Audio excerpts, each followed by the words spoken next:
যশোরের শার্শায় ক্ষুধা লাগলে খেয়ে যান স্লোগান নিয়ে ভিক্ষুক, পাগল, পথশিশু ও ভবঘুরেদের জন্য ফ্রি খাবার বাড়ি গড়েছে মোটর মেকানিক মিজানুর রহমান মিজান। সরেজমিনে পরিদর্শনে দেখা যায় সকাল 10টার পর থেকেই ধুমধাম করে চলছে রান্নাবান্নার কাজ। রান্না শেষ হতেই আশেপাশে থাকা ভিক্ষুক, পাগল, পথশিশু ও ভবঘুরে প্রায় অর্ধশত নারী পুরুষ এসে জড়ো হয়েছে দুপুরে খাবার খাওয়ার জন্য। মিজানের উপস্থিতিতে 4 থেকে 5 জন স্বেচ্ছাসেবক নিয়ে শুরু হয় খাওয়া দাওয়া।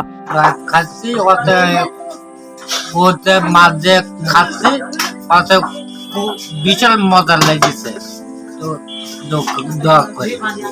মিজান ভাই খাওয়ার ভাত খায় প্রতি শুক্রবারে, মাছ গোল ভালো মন্দ রান্না করে দেয় আমাদের খাতে। আমরা খুব গরিব মানুষ, আমাদের খাতে নেই কেউ নেই, আমরা এখানে খাওয়া দাওয়া করি। সবসময় যে হৃদয় দেখতে আমাদের দেখে তার জন্য দোয়া করি। জানা যায় সর্বপ্রথম 2020 সাল থেকে মিজান গড়ে তোলেন এই ফ্রি খাবার বাড়ি। দীর্ঘ 3 বছর ধরে এভাবে অসহায়ের মুখে দিনে কখনো 2 বেলা কখনো 3 বেলা খাবার তুলে দিচ্ছেন তিনি। এখানে প্রতি সপ্তাহে আলাদাভাবে সবাইকে খাওয়ার আয়োজন করা হয়, আর যে কেউ আসলে প্রতি শিশু, পাগল, অসহায় যে কেউ আসলে এখানে খেতে পারবে। আর আমাদের এখানে এই প্রতিদিন মাছ, ঘুষ এগুলো রান্না হয়। আলহামদুলিল্লাহ অনেক ভালো একটা খাবার পরিবেশন হয়।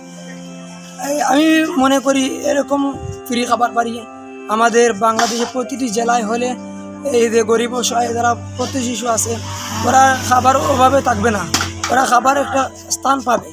ফ্রি খাবার বাড়ির পাশাপাশি এতিম ও অসহায় পরিবারের শিশুদের বিনামূল্যে পড়াশোনার জন্য উপজেলার সদর ইউনিয়নের শ্যামলাগাছিতে গড়ে তুলেছেন হযরত শাহজালাল রাদিয়াল্লাহু তাআলা আনহু মডেল মাদ্রাসা।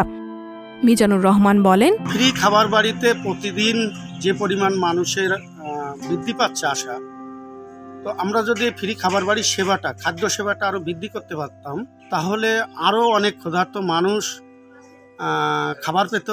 আমি তাদের খাওয়ার চাহিদা সেটা অনেক সময় পূরণ করতে পারি না অর্থ অভাবে। তাই বলবো যে সমাজে যাদের আছে, দেওয়ার মতো আছে, আপনারা একটু এগিয়ে আসুন, তাহলে আমাদের এই কার্যক্রম আরও বৃদ্ধি পাবে।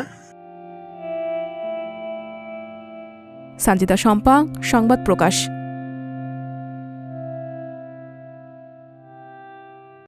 সংবাদ, ফিচার ও অনুষ্ঠানের জন্য ভিজিট করুন সংবাদ প্রকাশের ওয়েবসাইট এবং যুক্ত থাকুন ফেসবুক পেজ ও ইউটিউব চ্যানেলের সঙ্গে।